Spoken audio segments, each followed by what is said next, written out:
Halo, kembali lagi bersama saya Wada Nursari. Di part kali ini saya akan membahas materi mengenai etnometodologi. Suara kuat, Kang. Langsung saja, etnometodologi merupakan pendapatan sosiologis yang mempelajari bagaimana individu dan kehidupan sehari-hari menciptakan, mempertahankan, dan memahami keteraturan sosial. Pendapatan ini memfokuskan perhatian pada metode-metode praktis yang digunakan orang awam untuk memahami dan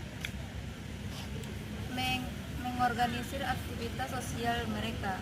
Berbeda dengan sosiologis konvensional yang seringkali melihat masyarakat dari perspektif struktur makro, etnometodologi justru menyelami dunia mikrointeraksi sosial untuk memahami bagaimana realitas sosial dikonstruksi dalam kehidupan sehari-hari. Selanjutnya yaitu definisi dan konsep dasar. Etnometodologi adalah studi tentang metode-metode yang digunakan orang dalam aktivitas sehari-hari untuk memahami, menjelaskan, dan menghasilkan keturunan dan interaksi sosial. Istilah ini berasal dari kata-kata etno yang berarti rakyat, orang atau orang, dan metodologi yang berarti cara atau metode, sehingga secara harfiah dapat diartikan sebagai metode rakyat. Pendekatan ini berasumsi bahwa setiap orang adalah sosiologis praktis yang secara aktif terlibat dalam menciptakan dan memahami dunia sosial mereka.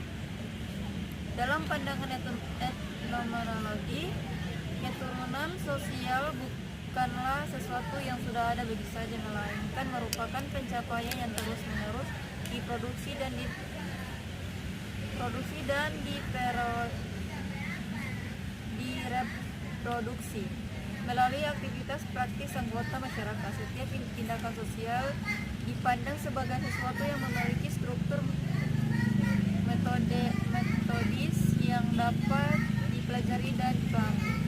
Pendekatan ini menekankan bahwa untuk memahami masyarakat, kita perlu melihat bagaimana anggota masyarakat itu sendiri memahami dan mengorganisir kehidupan sosial mereka. 3 prinsip fundamental yang mendasari etnometodologi adalah refleksivitas, indeksikalitas, dan akuntabilitas. Refleksivitas mengacu pada fakta bahwa tindakan sosial sekaligus menggambarkan dan menciptakan realisasi sosial dengan digambarkannya. Ketika seseorang berbicara tentang situasi tertentu, ia tidak hanya mendeskripsikan sesuatu tersebut, tetapi juga turut menciptakan dan membentuk situasi itu. Indeksikalitas merujuk pada fakta bahwa makna dari suatu tindakan atau ungkapan selalu bergantung pada konteks spesifik di mana tindakan atau ungkapan itu terjadi. Ungkapan yang sama dapat memiliki makna yang sangat berbeda dalam situasi yang berbeda. Sementara itu, akuntabilitas berarti bahwa tindakan sosial dapat diamati, dilaporkan, dan dijelaskan oleh anggota masyarakat. Dan anggota masyarakat secara aktif membuat tindakan mereka dapat dipahami oleh orang lain. Yang selanjutnya itu sejarah dan tokoh utama. Arnold van Winkel yang hidup dari tahun 1917 hingga 2011 adalah tokoh utama dalam pendirian etnometodologi. Van Winkel mulai menggambarkan ide-ide dasar etnometodologi pada tahun 1940 sampai 1950-an.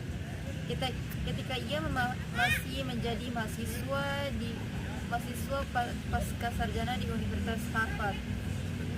Pada periode ini ia mulai mempertanyakan asumsi-asumsi dasar sosiologi konsensional dan terkait pada cara orang awam memahami dunia sosial mereka. Pengalaman personalnya sebagai anggota masyarakat yang berusaha memahami situasi sosial yang kompleks menjadi inspirasi bagi pengembangan pendekatan teoristik yang baru. Karya seminar Greenkel yang berjudul Studies in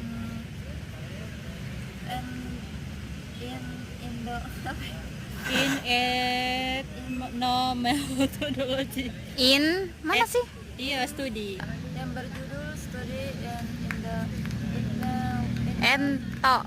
Ethnomethodology diberitakan pada tahun 1967 dan menjadi landasan teoritis dan metodologi bagi seluruh program penelitian etnometodologi.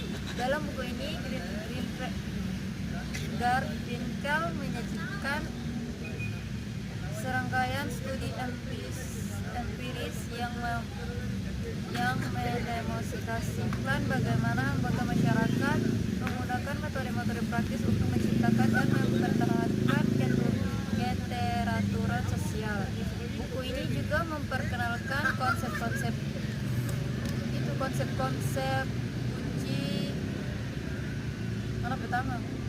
konsep-konsep kunci etnometodologi dan metodologi penelitian yang inovatif. Perkembangan etnometodologi dapat dibagi menjadi beberapa periode. Pada tahun 1960-an, fokus utama adalah pada pertumbuhan dasar teoritis dan metodologi serta mempublis karya-karya seminal. Periode 1970-an ditandai dengan ekspansi aplikasi etnometodologi ke berbagai bidang seperti pendidikan, hukum, dan kesehatan dari dari tahun 1980-an hingga sekarang etnometodologi terus berkembang dan mengalami diversifikasi dengan munculnya berbagai cabang seperti analisis percakapan, studi tempat kerja, dan etnometodologi digital. Yang berikutnya, metode penelitian etnometodologi. Eksperimen pelanggaran merupakan salah satu metode penelitian yang paling khas dalam etnometodologi. Metode ini melibatkan pelanggaran sengaja terhadap norma-norma sosial yang tak terucapkan untuk mengungkapkan struktur tersembunyi dari kehidupan sosial.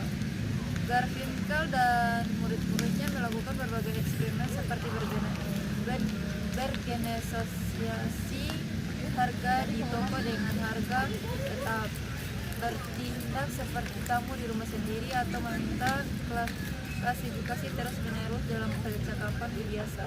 Tujuan dari eksperimen-eksperimen ini adalah untuk membuat tampak apa yang biasanya tidak tampak, yaitu metode-metode praktis yang digunakan orang untuk mempertahankan keturunan sosial. Analisis percakapan merupakan cabang etnometodologi yang fokus pada studi detail tentang bagaimana percakapan diorganisir dalam interaksi sosial sehari-hari. Pendekatan ini menganalisis bagaimana orang-orang mengatur pergantian bicara, bagaimana mereka melalui dan mengakhiri topik pembicaraan, bagaimana mereka memperbaiki kesalahan dalam percakapan, dan bagaimana mereka menciptakan koherensi dalam interaksi verbal.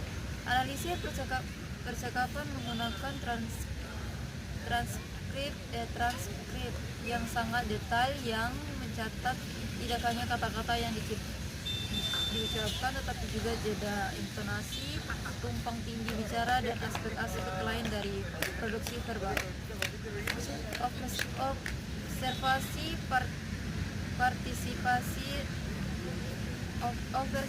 Observasi partisipatif naturalistik dalam etnometodologi berbeda dengan observasi partis- partisipatif dalam antropologi atau sosiologi lainnya karena fokusnya yang signifikan pada metode praktis yang digunakan anggota masyarakat. Penelitian etnometodologi tidak hanya mengamati apa yang terjadi tetapi juga bagaimana anggota masyarakat membuat apa yang terjadi itu dapat dipahami dan dapat dijelaskan. Penelitian berusaha memahami penalaran praktis yang digunakan anggota masyarakat dalam situasi tertentu. Metode interpretasi dokumenter adalah metode yang digunakan untuk menganalisis bagaimana orang membuat pemahaman dari informasi dan tindakan dalam konteks tertentu. Metode ini mengkaji bagaimana orang menggunakan dokumen, teks, atau artikel lainnya sebagai sumber daya untuk memahami situasi sosial. Penelitian menganalisis tidak hanya isi dokumen tetapi juga bagaimana dokumen itu digunakan dalam praktik sosial sehari-hari. Yang berikutnya teknik pengumpulan data. Pengumpulan data dalam etnometodologi memerlukan perhatian yang sangat detail terhadap aspek-aspek keseharian dari kehidupan yang sosial. Perekaman audio dan video merupakan teknik yang sangat penting karena memungkinkan penelitian untuk menganalisis interaksi sosial secara berulang-ulang dan dengan detail yang sangat tinggi. Namun, perkembangan ini harus dilakukan dalam setting yang natural tanpa mengubah dinamika interaksi yang sedang diamati. Transkrip dalam etnometodologi harus sangat detail dan mencakup tidak hanya kata-kata yang diucapkan, tetapi juga aspek-aspek paralinguistik seperti jeda, intonasi penekanan, volume suara, dan aspek-aspek non-verbal seperti gerakan tangan dalam aspek ekspresi wajah.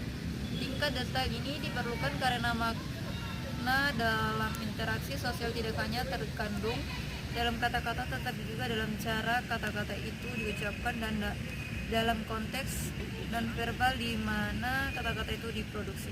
Catatan lapangan dalam etnometodologi fokus pada dokumentasi aktivitas keseharian yang sehari-hari dianggap tidak penting tetapi juga mengandung metode-metode praktis yang canggih untuk mengorganisasi keseharian sosial. Penelitian ini harus sensitif terhadap detail-detail kecil yang mungkin terlewatkan dalam observasi kasual tetapi sangat penting dalam memahami bagaimana keteraturan sosial diproduksi.